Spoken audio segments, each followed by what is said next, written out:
नमस्कार दोस्तों, मैं हूं प्रशांत कुमार तिवारी। कानून की पाठशाला में आपका स्वागत है। आज मैं एक नए विषय के साथ आपके समक्ष उपस्थित हुआ हूं।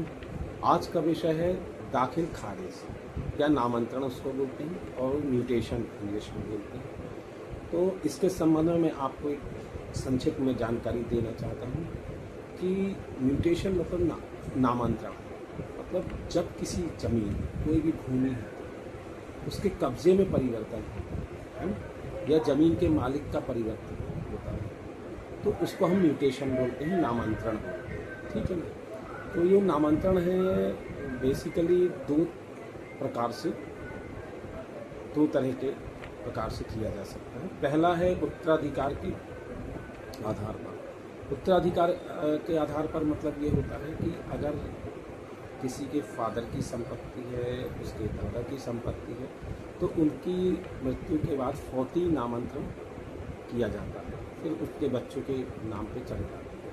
तो इसको बोलते हैं उत्तराधिकार के आधार पर नामांतरण। ठीक है ना। इसको एक लोकल भाषा में हम लोग फौती नामांतरण भी बोलते हैं। ठीक है ना। और दूसरा होता है विक्रय के आधार पर। ठीक है। तो विक्रय के आधार पर मतलब अगर हमने कोई संपत्ति उसको हमने क्रय किया, ठीक, उस संपत्ति को क्रय किया, तो अब जब उसका फिर हमें नामांतरण करवाना पड़ता है, क्योंकि पहले जिससे हमने क्रय किया है वो उसके नाम पे संपत्ति होती है।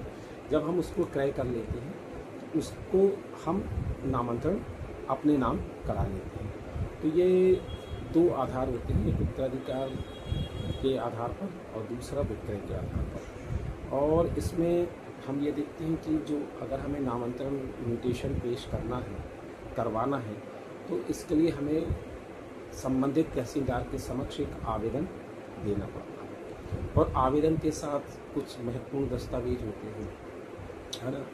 उसमें जैसे अगर हम उत्तराधिकार के आधार पर अगर बोले तो जो दस्तावेज मतलब जो खसरे की नकल तो हम लोग लगाते ही हैं, और साथ में जो व्यक्ति के उत्तराधिकार से वो संपत्ति नामांतरण हो रही है तो वो उस व्यक्ति का मृत्यु प्रमाण पत्र लगाया जाता है ना, और अन्य दस्तावेज, आधार कार्ड, इस तरीके से दस्तावेज। और इसी तरह विक्रय के आधार पर अगर हम म्यूटेशन करवाते हैं तो रजिस्टर्ड विक्रय पत्र जिसके माध्यम से हमने उस भूमि को क्रय किया है और उससे उस व्यक्ति ने भी जिस पूर्व में जिससे खरीदा है तो उसको वो रजिस्ट्री भी, उसको लिंक रजिस्ट्री हम बोलते हैं। तो लिंक रजिस्ट्री का भी हम लोग उसमें दस्तावेज के रूप में प्रस्तुत करते हैं। अगर ये सारे दस्तावेज, खसरा और विक्रय पत्र हम संलग्न कर आवेदन प्रस्तुत करते हैं तो तहसीलदार महोदय उसका विवेचन करके उसमें नामांतरण का आदेश पारित कर देते हैं, है ना। और नामांतरण जो आवेदन है वो जनरली 3 माह के अंदर लगाना आवश्यक होता है। ठीक है ना। पर अगर उससे ज़्यादा हो जाता है तो हमें उस अवधि लिमिटेशन ज़्यादा होने के संबंध में कारण बताना जरूरी होता है। तो ये मैंने आपको आज नामांतरण के संबंध में जानकारी दी। आपको ये जानकारी कैसी लगी? ये जानकारी अच्छी लगी हो तो आप मेरे इस चैनल को सब्सक्राइब करें, लाइक करें, और ऐसे ही अन्य वीडियो के साथ, अन्य विषयों के साथ आगे भी उपस्थित रहूँगा। जय हिंद, जय भारत।